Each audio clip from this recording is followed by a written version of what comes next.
भारत में ई bill platform का उद्देश्य कारोबार और निवेशक अनुकूल माहौल का सृजन करना है, जिसका लक्ष्य एकीकृत भुगतान गेटवे वाले 24 घंटे हर समय एक कल पोर्टल पर उपलब्ध सभी कारोबार और निवेश से संबंधित अनापत्तियों और अनुपालनाओं को तैयार करना है। सभी केंद्र सरकार के विभाग और मंत्रालय इस वर्ष 31 दिसंबर तक प्राथमिकता के आधार पर ई बिज प्लेटफॉर्म से अपनी सेवाओं को जोड़ेंगे। परिवहन संयोजकता से जुड़े स्मार्ट शहरों के साथ औद्योगिक गलियारों का विकास समन्वय के लिए एक राष्ट्रीय औद्योगिक गलियारा प्राधिकरण, जिसका मुख्यालय पुणे में है, की स्थापना की जा रही है। ये कार्यनीति की आधारशिला होगी ताकि विनिर्माण और शहरीकरण में भारत के विकास को गति प्रदान की जा सके। मैं इस परियोजना करोड़ की प्रारंभिक निधि उपलब्ध कराई है। भारत के 7 राज्यों में अमृतसर कोलकाता औद्योगिक मास्टर आयोजना में औद्योगिक स्मार्ट शहरों की स्थापना शीघ्रतापूर्वक पूरी कर ली जाएगी। चेन्नई बंगलुरु औद्योगिक गलियारा क्षेत्र में 3 नए स्मार्ट शहरों की मास्टर योजना अर्थात तमिलनाडु में पोन्नेरी, आंध्र प्रदेश में कृष्णपट्टनम और कर्नाटक में टुमकुर को पूरा कर लिया जाएगा। बंगलुरु मुंबई आर्थिक गलियारा BMEC के लिए संबंधित योजना और विभाग चेन्नई गलियारा को 20 नए औद्योगिक क्लस्टरों के प्रावधान के साथ पूरा किया जा सकेगा। हार्डवेयर विनिर्माण पर विशेष ध्यान केंद्रित करते हुए काकीनाडा, इसके आसपास के क्षेत्र और पत्तन का विकास आर्थिक विकास के मुख्य प्रचालकों के रूप में किया जाएगा। निर्यात में घातांकी वृद्धि तब तक नहीं की जा सकती जब तक कि सुदृढ़ अवसंरचना और पूर्ण सुगम उपलब्ध कराकर निर्यात संवर्धन में राज्य महत्वपूर्ण भूमिका नहीं निभाते हैं। हमारा यह प्रयास होगा कि उच्च विकास पथ पर भारत के निर्यात को लाने के लिए राज्यों को जोड़ा जाए। सभी स्टेक होल्डरों को एक छत के नीचे लाने के लिए एक निर्यात मिशन की स्थापना करने का प्रस्ताव है। विशेष आर्थिक क्षेत्रों SEZ को पुनः बहाल करने और औद्योगिक उत्पादन, आर्थिक विकास, निर्यात संवर्धन और रोजगार सृजन के लिए उन्हें कारगर माध्यम बनाने के लिए सरकार प्रतिबद्ध है। इसे प्राप्त करने के लिए विशेष आर्थिक क्षेत्रों को परिचालित करने, विशेष आर्थिक क्षेत्रों में निवेशकों के हित को बहाल करने, बेहतर अवसंरचना का विकास करने और विशेष आर्थिक क्षेत्रों में उपलब्ध अप्रयुक्त भूमि का कारगर उपयोग करने के लिए सरकार प्रतिबद्ध है। भारतीय अर्थव्यवस्था के आकार की तुलना करते हुए प्रशिक्षुता प्रशिक्षण स्कीम का निष्पादन संतोषजनक नहीं रहा है। प्रशिक्षुता अधिनियम को उपयुक्त ढंग से संशोधन किया जाएगा ताकि उद्योग और युवाओं को अधिक उत्तरदायी बनाया जाए। हम सूक्ष्म, मझोले और मध्यम उद्यमों को प्रोत्साहित करेंगे। सूक्ष्म, मझोले और मध्यम उद्यम हमारी अर्थव्यवस्था की रीढ़ हैं। हमारे औद्योगिक उत्पाद और रोजगार में इनका बड़ा हिस्सा है। सेवा क्षेत्र उद्यमों का बड़ा हिस्सा मझोले और मध्यम उद्यम का है। इनमें से अधिकतर SME स्वयं खादा उद्यम हैं। इससे भी महत्वपूर्ण है कि इनमें से अधिकतर उद्यम अनुसूचित जाति, अनुसूचित जनजाति और अन्य पिछड़ा वर्गों के स्वामित्व में हैं। इन क्षेत्रों का वित्त पोषण अत्यंत महत्वपूर्ण है, खासकर चूंकि यह सबसे कमजोर तबकों को लाभ पहुंचाता है। वित्त का एक बड़ा अंश औपचारिक क्षेत्र के बाहर आता है। इसके अपने नुकसान हैं। इसलिए मैं वित्त मंत्रालय, सूक्ष्म, मझोले और मध्यम मंत्रालयों और रिजर्व बैंक के प्रतिनिधियों में से एक समिति गठित करने का प्रस्ताव करता हूं। यह प्रस्ताव करता हूं कि उद्यम पूंजी निधि, अर्ध इक्विटी, कम ब्याज दर वाले ऋण और अन्य जोखिम पूंजी खासकर युवाओं द्वारा नए उद्यम शुरू करने के लिए प्रोत्साहित करने के जरिए इक्विटी उपलब्ध कराकर 10,000 करोड़ से निधि स्थापित की जाए। 10,000 करोड़ से निधियों की निधि स्थापित की जाए। मैं ऐसा प्रस्ताव करता हूं। नवोन्मेष, उद्यमिता और कृषि उद्योग से संबंधित तकनीकी केंद्र नेटवर्क की स्थापना हेतु मैं 2,000 करोड़ की निधि स्थापित करने का प्रस्ताव करता हूं। मैं प्रस्ताव करता हूं 200 करोड़ की निधि स्थापित की जाए। उच्च पूंजी सीमा उपलब्ध कराने के लिए MSME की परिभाषा की पुनरीक्षा की जाए।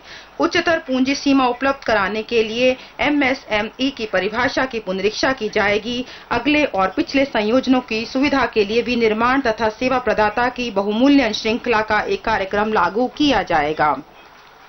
आसान निकासी के लिए SME के लिए उद्यमी समर्थक कानूनी दिवालिया ढांचा विकसित किया जाएगा। त्वरित उद्यमिता के लिए आवश्यक समर्थन मुहैया कराने और नए विचारों के साथ राष्ट्रीय स्तर पर एक देशव्यापी जिला स्तरीय इनक्यूबेशन एंड एक्सीलरेटर प्रोग्राम शुरू किया जाएगा।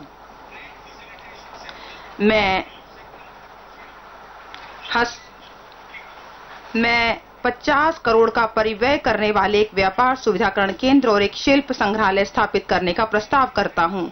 मैं बरेली, लखनऊ, सूरत, कच्छ, भागलपुर और मसूर में 6 और टेक्सटाइल मेगा क्लस्टरों को स्थापित करने का प्रस्ताव करता हूं। मैं इस परियोजना के लिए कुल 2000 करोड़ का आवंटन का प्रस्ताव करता हूं। साथ ही साथ मैं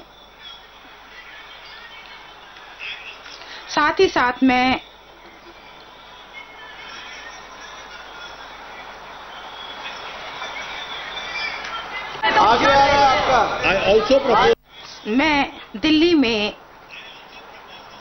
दिल्ली में PPP प्रणाली में हथकरघा हस्तशिल्प क्षेत्र के संरक्षण, बहाली और प्रलेखन के लिए एक हस्तकला अकादमी स्थापित करने का प्रस्ताव करता हूं। मैं इस प्रयोजन के लिए कुल 30 करोड़ का प्रावधान रखता हूं। जम्मू व कश्मीर के अन्य शिल्पों के विकास के लिए पश्मीना संवर्धन कार्यक्रम P3 की शुरुआत करने का प्रस्ताव करता हूं। अतः मैं 50 करोड़ की राशि इस प्रयोजन के लिए रख रहा हूं। भारत विश्व में सबसे बड़ा PPP बाजार के रूप में उभरा है, जहां विकास के विभिन्न चरणों में 900 से अधिक परियोजनाएं हैं। PPP ने हवाई अड्डों, पत्तनों और राजमार्गों जैसे कुछ एक विशिष्ट अवसंरचना प्रदान की है, जो वैश्विक रूप से विकास के लिए मॉडल के रूप में देखे जाते हैं। किंतु हमने PPP फ्रेमवर्क की खामियां, कठोर संविदात्मक व्यवस्थाओं, अधिक सूक्ष्म और संविदा की परिष्कृत मॉडलों को विकसित करने की जरूरत और कठिन परियोजनाओं के दबाव को कम करने के लिए त्वरित विवाद समाधान प्रक्रिया स्थापित करने की खामियों को भी देखा है। सरकारी निजी भागीदारी, जिन्हें 3P इंडिया कहा जाता है, को मुख्य धारा में रखते हुए मैं 500 करोड़ की आधारभूत निधि का प्रावधान करता हूं।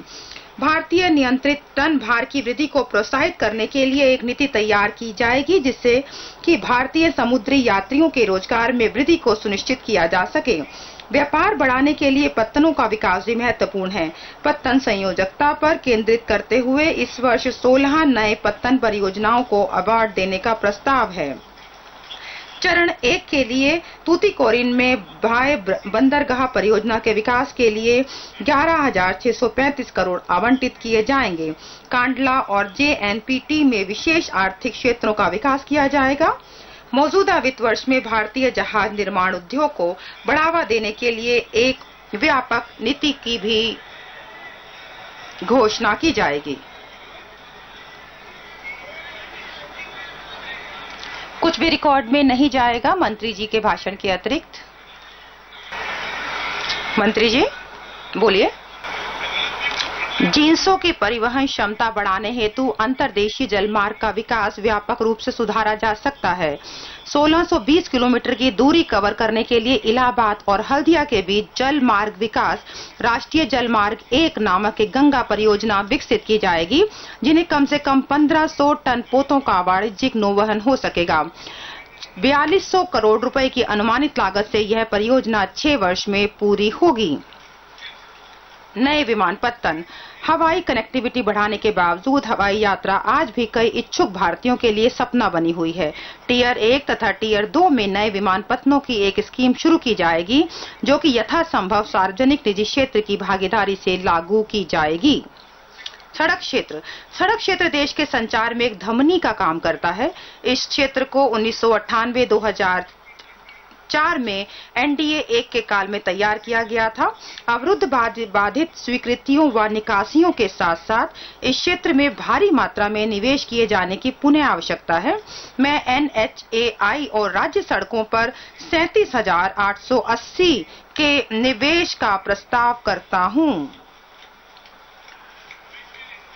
जिसमें रुपए 3,000 करोड़ पूर्वोत्तर क्षेत्र के लिए होंगे। CFY लक्ष्यों के दौरान 8500 किलोमीटर राजमार्ग निर्माण का लक्ष्य हासिल किया जाएगा।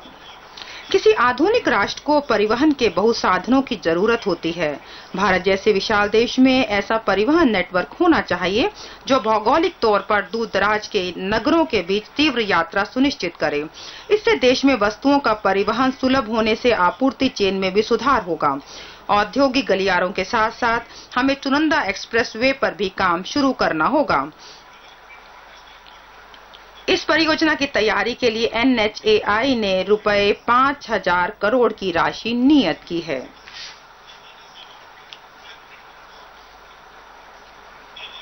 विद्युत स्वच्छ और ज्यादा असरदारी ताप विद्युत को बढ़ावा देने के लिए मैं अल्ट्रा मॉडर्न सुपर क्रिटिकल कोल आधारित ताप विद्युत प्रौद्योगिकी के लिए 100 करोड़ का प्रस्ताव करता हूं।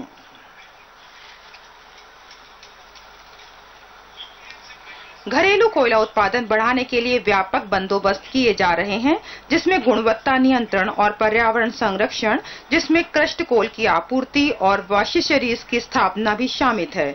कोयला क्षेत्र में विद्यमान गतिरोध सुलझा लिया जाएगा और ऊर्जा संयंत्रों को कोयला का पर्याप्त मात्रा उपलब्ध कराई जाएगी, जो कि पहले से काम शुरू कर चुके या मार्च 2015 तक काम शुरू करने वाले विद्युत संयंत्रों को पर्याप्त मात्रा में कोयला मुहैया कराया जाएगा। कोयला लिंकेज की युक्तिकरण की प्रक्रिया कोयला परिवहन को अधिकतम करेगी और इस प्रकार विद्युत की लागत कम होगी। नवीन और नवीकरणीय ऊर्जा। नवीन और नवीकरणीय ऊर्जा को बहुत उच्च प्राथमिकता दिया जाना है। राजस्थान, गुजरात, तमिलनाडु और जम्मू व कश्मीर के लद्दाख में अल्ट्रा मेगा और सौर विद्युत परियोजनाएं शुरू करने का प्रस्ताव है। इसके लिए मैंने 500 करोड़ रुपए अलग से निर्धारित किए हैं। 1 लाख पंपों को ऊर्जा प्रदान करने के लिए हम सौर ऊर्जा चालित कृषि पंप सेट तथा जल पंपिंग केंद्र स्कीम शुरू कर रहे हैं। इसके लिए मैं 400 करोड़ रुपए आवंटित करने का प्रस्ताव रखता हूं।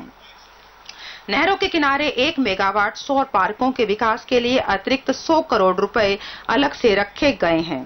पवन ऊर्जा का त्वरित विकास करने के लिए मैं त्वरित अवमूल्यन के फायदे को पुनः बहाल करने का प्रस्ताव करता हूं।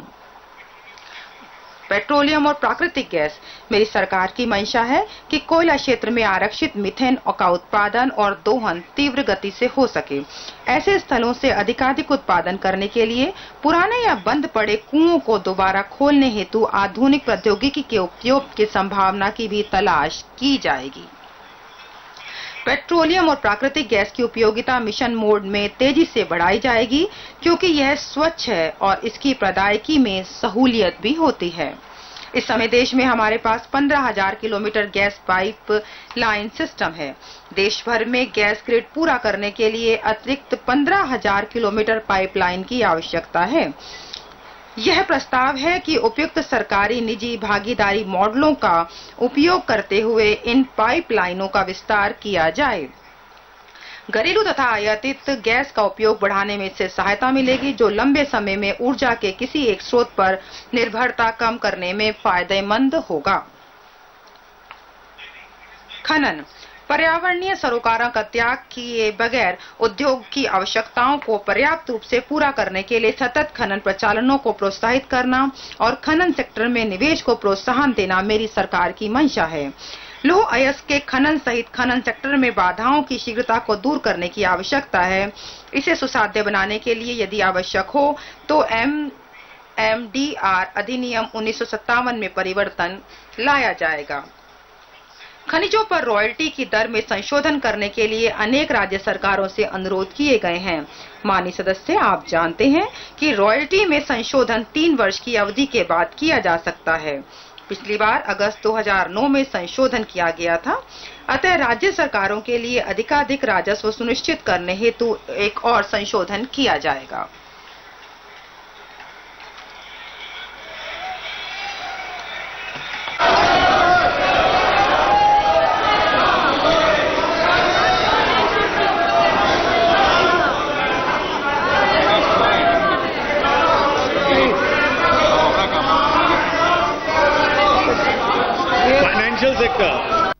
वित्तीय क्षेत्र। पूंजी बाजार। वित्तीय सेक्टर विकास इंजन का केंद्र बिंदु है। संसाधनों की कमी को पूरा करने के लिए वैश्वीकरण विदेशी बचतों को भारत लाने में सहायता करता है। अभी तो वित्तीय सेक्टर को वैश्विक अर्थव्यवस्था की लहर से असुरक्षित भी बना देता है। हमने इसे बहुतायत में विगत हाल में देखा है।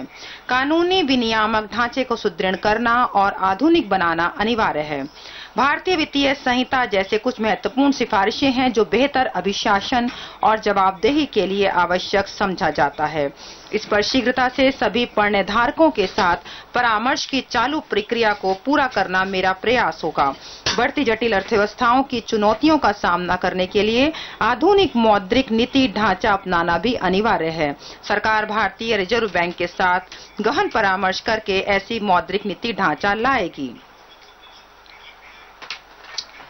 ऐसी मौद्रिक नीति लाई जाएगी।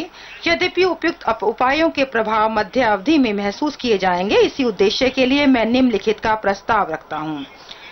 वित्तीय सेक्टर के विनियामकों को जीवंत, गहन और नकदी कॉर्पोरेट बॉन्ड बाजार के लिए तुरंत कदम उठाने और अनावश्यक अड़चनों को दूर करके मुद्रा व्युत्पन्न बाजार को गहन बनाने की सलाह देना। सभी सेक्टरों के लिए विदेश में भारतीय कॉर्पोरेट द्वारा जारी सभी बॉन्डों में 5% रोक लगाने से कर की उदारीकृत सुविधा देना और स्कीम की वैधता 30/6/2017 तक बढ़ाना। सभी अनुमेय प्रतिभूतियों पर निक्षेपागार प्राप्तियां जारी करना। अनुमत बनाने के लिए ADR, GDR के दायरे को उदार बनाना। भारतीय ऋण प्रतिभूतियों का अंतर्राष्ट्रीय भुगतान अनुमत करना। भारतीय निक्षेपागार प्राप्तियों का पूरी तरह पुनर्जीवित करना और कहीं अधिक उदार और महत्वाकांक्षी भारत निक्षेपागार प्राप्ति शुरू करना। चिर प्रतीक्षित समस्या का समाधान करने के लिए जिन निधियों के प्रबंधक भारत में स्थित हैं, उन विदेशी निधियों की आय पर उपाय स्पष्ट करना। भारतीय पूंजी बाजार विकासशील भारत के लिए जोखिम पूंजी का स्रोत रहा है। मैं निम्नलिखित सही इस बाजार को और अधिक शक्तिशाली बनाने के लिए अनेक उपाय करने का प्रस्ताव करता हूं। एक समान अपने ग्राहक को जानो मानदंड और समस्त वित्तीय सेक्टरों में KYC रिकॉर्डों का अंतर उपयोग आरंभ करना। एक ही प्रचलनात्मक डीमैट खाता शुरू करना ताकि भारतीय वित्तीय सेक्टर के उपभोक्ता इसी एक खाते के जरिए सभी वित्तीय आस्तियों तक पहुंच सकें और लेन देन कर सकें। वस्तु बाजारों के लिए विनियामक ढांचे को मजबूत करने के भाग के रूप में भंडागार विकास और विनियामक प्राधिकरण ने भंडागार सेक्टर को शक्तिशाली बनाने, सौदेबाजी योग्य भंडागार प्राप्तियों के विरुद्ध किसानों को फसल कटाई पश्चात ऋण देने में उल्लेखनीय सुधार करने के लिए परिवर्तन आयोजना शुरू की है। इस आयोजन को उत्साहपूर्वक क्रियान्वित किया जाएगा। मौजूदा भारतीय लेखाकरण मानकों को अंतर्राष्ट्रीय वित्तीय रिपोर्टिंग मानकों के समअनुरूप बनाने की तत्काल आवश्यकता है। भारतीय कंपनियों द्वारा वित्त वर्ष 2015-16 से स्वैच्छिक रूप से और वित्त वर्ष 16-17 से अनिवार्य रूप से नए भारतीय लेखाकरण के मानक अपनाने का प्रस्ताव रखता हूं। अंतर्राष्ट्रीय सहमति के आधार पर बैंकों, बीमा कंपनियों आदि के लिए भारतीय लेखाकरण मानकों के क्रियान्वयन की तारीख को विनियामक अलग से अधिसूचित करेंगे। कर परिगणना के मानकों की अलग से जांच की जाएगी। बैंकिंग सार्वजनिक सेक्टर के बैंकों को सुदृढ़ करने हेतु कुछ सुझाव दिए गए हैं। सैद्धांतिक रूप से सरकार इन सुझावों पर विचार करने के लिए सहमत है। Programme will be launch. देश में सभी परिवारों को बैंकिंग सेवाएं मुहैया कराने के लिए वित्तीय समावेशन मिशन के रूप में एक समयबद्ध कार्यक्रम इस वर्ष 15 अगस्त को प्रारंभ किया जाएगा। इससे समाज के कमजोर वर्गों को सशक्त बनाने का पर विशेष बल दिया जाएगा। इससे महिलाएं, छोटे और सीमांत किसान और श्रमिक भी शामिल होंगे। प्रत्येक परिवार में 2 बैंक खाते खोलने का प्रस्ताव है जो ऋण के लिए भी पात्र होंगे। इस क्षेत्र में अपेक्षाकृत बड़े निजी सेक्टर की भागीदारी को प्रोत्साहन देने में अवसंरचना हेतु दीर्घावधि वित्त पोषण बड़ी अड़चन बनी हुई थी। आस्ती पक्ष में बैंकों को अवसंरचना सेक्टर के लिए दीर्घावधि ऋण देने हेतु प्रोत्साहित किया जाएगा, जिससे संरचना में लचीलापन होगा और जिससे संभावित प्रतिकूल आकस्मिकताओं को आत्मसात किया जा सकेगा। कभी कभी 5 से 25 संरचना के रूप में जाना जाता है। बुनियादी ढांचे में उपयुक्त परिवर्तन करने के बाद वर्तमान वित्त वर्ष में निजी क्षेत्र में सार्वभौमिक बैंकों को सतत प्राधिकार देने के लिए एक ढांचा तैयार किया जाएगा। छोटे बैंकों और अन्य विशिष्ट बैंकों को लाइसेंस देने के लिए भारतीय रिजर्व बैंक एक ढांचा तैयार करेगा।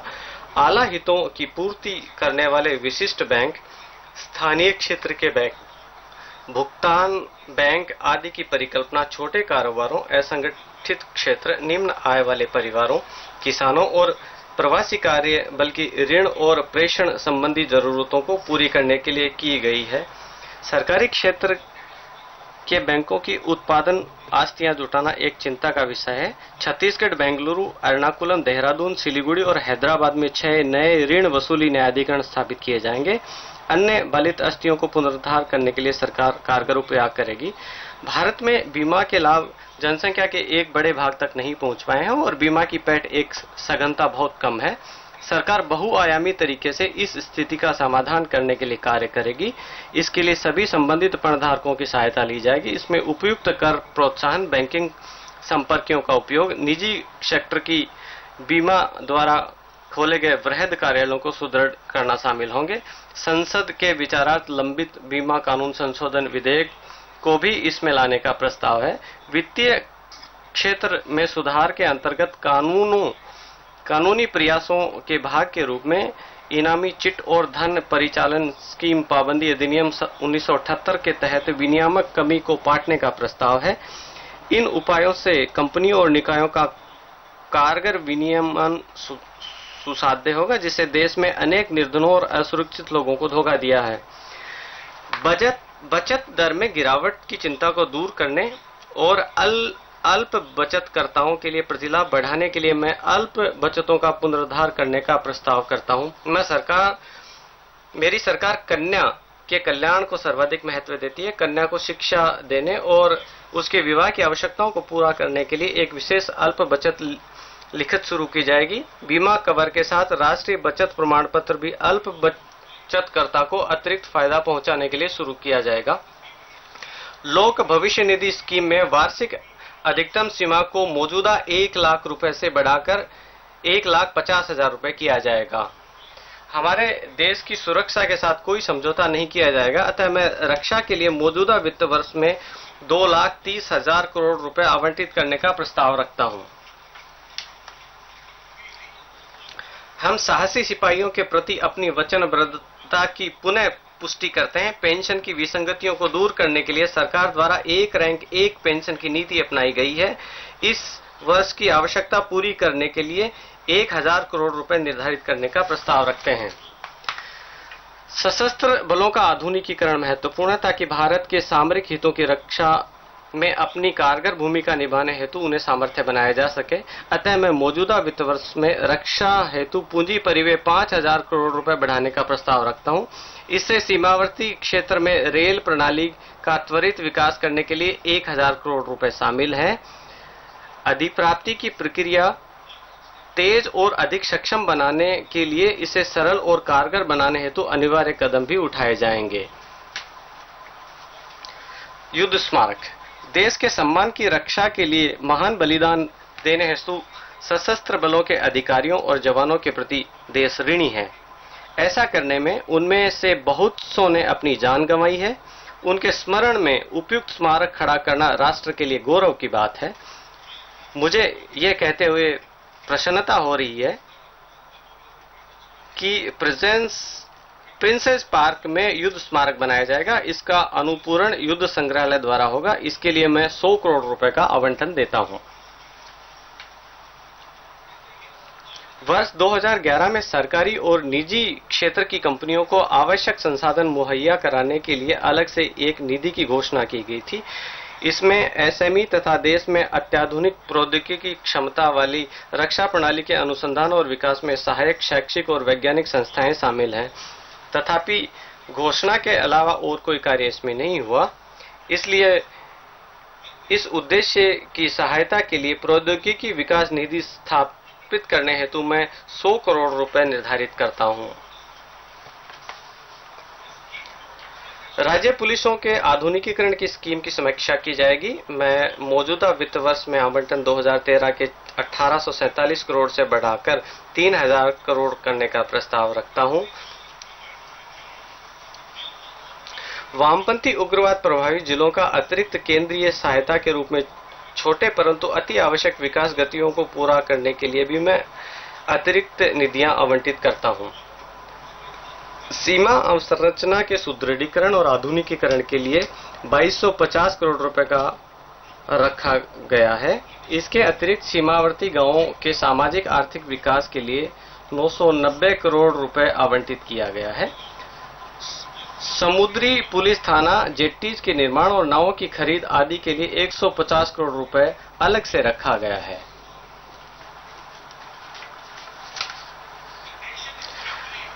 पुलिस बलों के अधिकारियों और जवानों के प्रति राष्ट्र ऋणी है।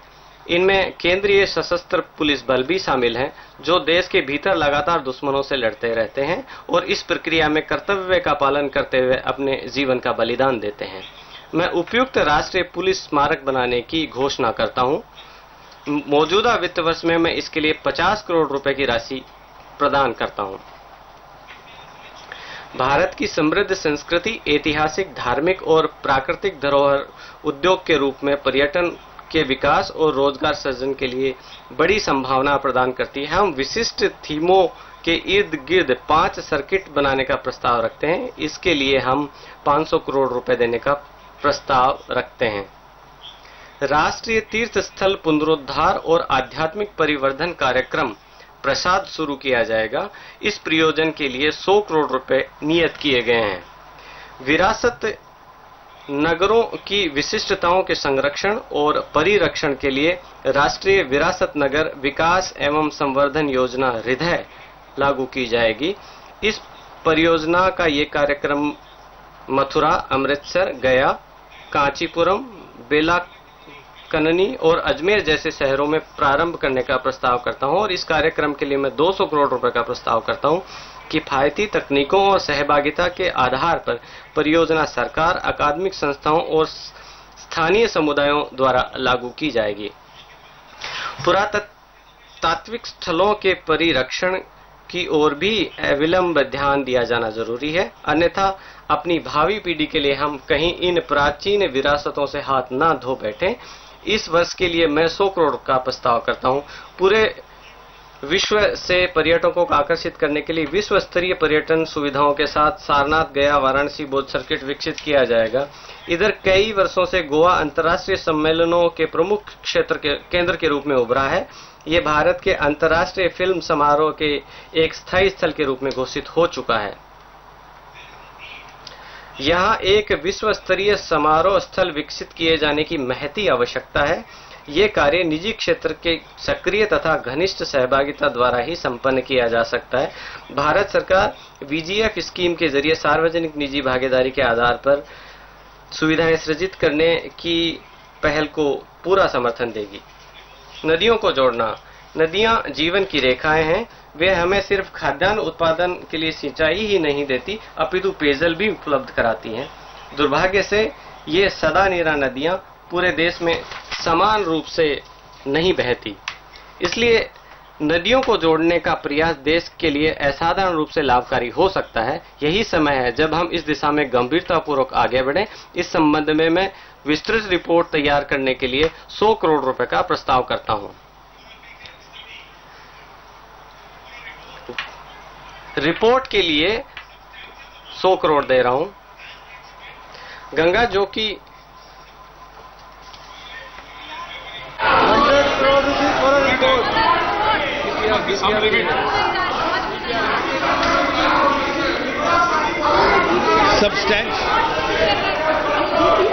Substantial amount. गंगा जो कि देश की सामूहिक चेतना में विशिष्ट पावन स्थान रखती है, के संरक्षण और शुद्धि के लिए काफी धनराशि खर्च की जा चुकी है, तथापि सभी संबद्ध पक्षों द्वारा मिलकर ही ठोस कार्रवाई की जा सकती है। इसका अभाव रहा, लेकिन और उसके कारण वांछनीय परिणाम नहीं प्राप्त हो सके। मैं नमामि गंगे नाम के एक एकीकृत गंगा संरक्षण के स्थापना का प्रस्ताव करता हूं और इस वर्ष के लिए 2037 करोड़ रुपए का प्रावधान करता हूं। हमारी नदियों के उद्गम स्थल और घाट प्रचुर ऐतिहासिक विरासत युक्त ही नहीं हैं,